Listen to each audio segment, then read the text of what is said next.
ఎన్టీఆర్ ఇంట్లో సీఎం రేవంత్ రెడ్డి ఏం మాట్లాడో తెలిస్తే షాక్ అవుతారు. జూనియర్ ఎన్టీఆర్ అయితే రేవంత్ రెడ్డిని ప్రత్యేకంగా ఆహ్వానించారట. 2009 ఎలక్షన్స్ టైంలో ఎన్టీఆర్ అలాగే రేవంత్ మంచి స్నేహితులు. ఎలా అంటే ఎన్టీఆర్‌ని మరి ఎంతో ప్రేమగా తమ్ముడు అంటూ పిలుస్తారు మన రేవంత్.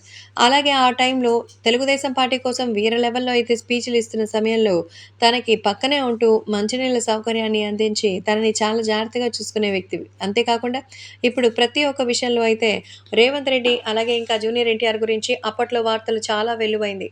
అయితే తర్వాత మారిన పరిస్థితులతో తెలంగాణకి షిఫ్ట్ అయినటువంటి రేవంత్ కేసీఆర్ మీద మరి పోటీ చేసి కాంగ్రెస్ ప్రభుత్వంతో గెలిచి సీఎం అయిపోయారు. అందుకే ఇప్పుడు తాజాగా జూనియర్ ఎన్టీఆర్‌ని కలిసారట.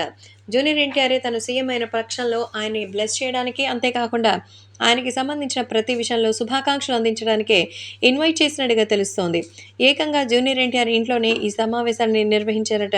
తన ఇంటికొచ్చినందుకు ప్రత్యేకంగా ఆహ్వానించి తన కోసం భారీగా అయితే స్వాగతం పలికినట్టుగా తెలుస్తోంది.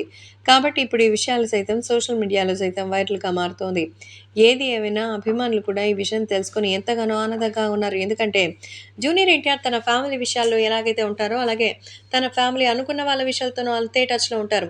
అందుకే ఈరోజు ఆయన సీఎం కావడం పట్ల ఆనందం వ్యక్తం చేసిన ఎన్టీఆర్ తనని సాదరంగా ఇంటికి ఆహ్వానం చేసి మంచిగా పసందైనటువంటి వంటకాలను అలాగే వండించి తానే సిద్ధంగా అయితే డిన్నర్ ఇచ్చినట్టుగా తెలుస్తోంది.